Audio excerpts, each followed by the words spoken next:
Hi everyone, Brian Valeri. I'm Vice President in the Proxy Solicitation Group at Alliance Advisors, and I'm back today with another corporate governance alert.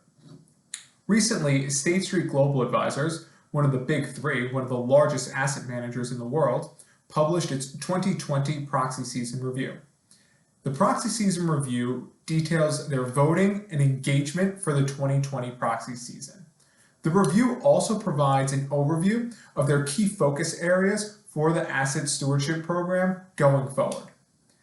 State Street also included and recently published their inaugural climate report. And this is going to be an annual report that they publish every year. And the report is going to provide insight into the stewardship team's voting and engagement activities related to climate specifically. Now, for the 2020 season, in the US market, the State Street team is focused on companies' response to COVID-19 and integration of State Street's proprietary R-Factor ESG scoring system. State Street also is going to focus on social issues, the social issues that the pandemic brought to the forefront of society. These include human capital management, employee health and safety, and diversity and inclusion. And getting back to the R-Factor score, as you may recall, in January of 2020, State Street sent a letter to boards explaining that it was going to start incorporating R-Factor scores into its engagement and its voting. And as a refresher, the R-Factor is a scoring system, essentially, that measures the performance of a company's business operations and governance practices in relation to what State Street believes are financially material and sector-specific ESG issues.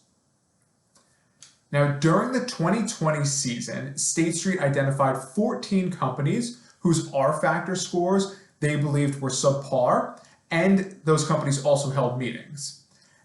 With those 14 companies, the stewardship team requested engagements with all of them and voted against directors at 9 of those 14 companies.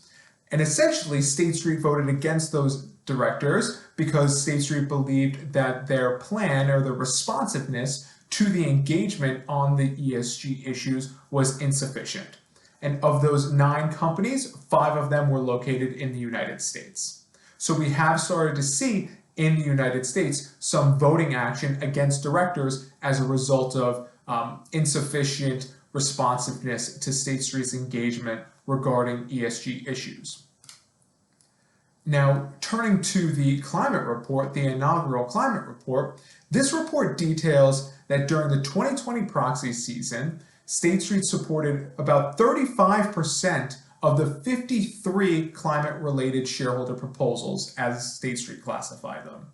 And State Street also supported 61% of the shareholder proposals that specifically focused on reporting on the financial and the physical risks of climate change, as well as some of the proposals surrounding the plans for companies to reduce greenhouse gas emissions, or the GHG proposals that we've seen over the past year.